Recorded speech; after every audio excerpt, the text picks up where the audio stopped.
حضرت موسیٰ علیہ السلام کے واقعے سے ابتدا کی، موسیٰ علیہ السلام کے واقعے کو بیان کیا، پھر اس کے بعد آپ علیہ السلام کی نبوت کو، پھر نبوت کے اوپر شبہات کو، پھر توحید کو، اور توحید کو کئی جگہ پر بیان کیا درمیان میں۔ اس کے ساتھ ساتھ پھر اللہ جل شانہ نے پھر قارون کا واقعہ کو بیان کیا کہ کس طرح سے اس شخص نے جس نے حکومت کی اور سرکشی کی وہ بھی تباہ ہوا،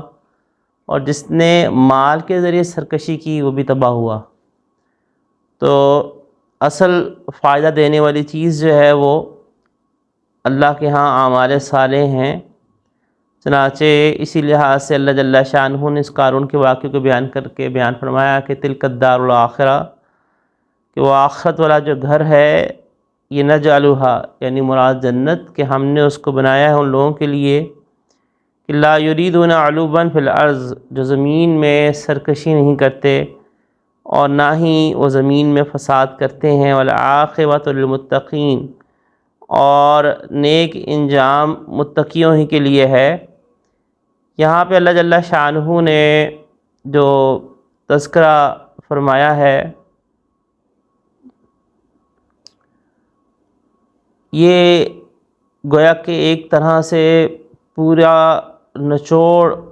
ہے ان دونوں واقعات کا اور ان تمام امور کا جو کہ سورت کے بالکل اختتام پہ آ رہا ہے۔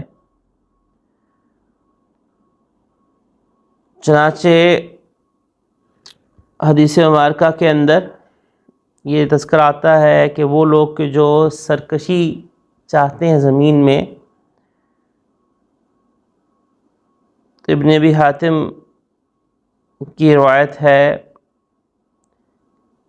کہ یہاں پہ زمین میں جو بلندی چاہتے ہیں اس سے مراد فساد ہے، دوسرے کا مال نہ حق لینا ہے، اس سے مراد تکبر بھی ہے، اور اسی طرح سے دوسری روایت کا مفہوم عرض کر رہا ہوں۔ تو جو اللہ جل شانہ نے فرمایا کہ وہ لوگ جو زمین میں بلندی نہیں چاہتے، تو گویا کہ وہ تکبر نہیں چاہتے، وہ تکبر نہیں کرتے، اور نہ ہی وہ فساد چاہتے، اور فساد سے مراد تمام گناہ ہیں، یعنی وہ اللہ کی نافرمانی نہیں کرتے، کیونکہ اللہ کی ہر نافرمانی فساد فی الارض ہے۔ والعاقبۃ للمتقین، اور جیسا کہ پیچھے بھی یہ آیات گزری تھی اس کو بھی یہ بات عرض کی تھی کہ فساد جو ہے وہ ہر نافرمانی فساد ہے، فساد فی الارض ہے۔ تو ہر معصیت یہاں پر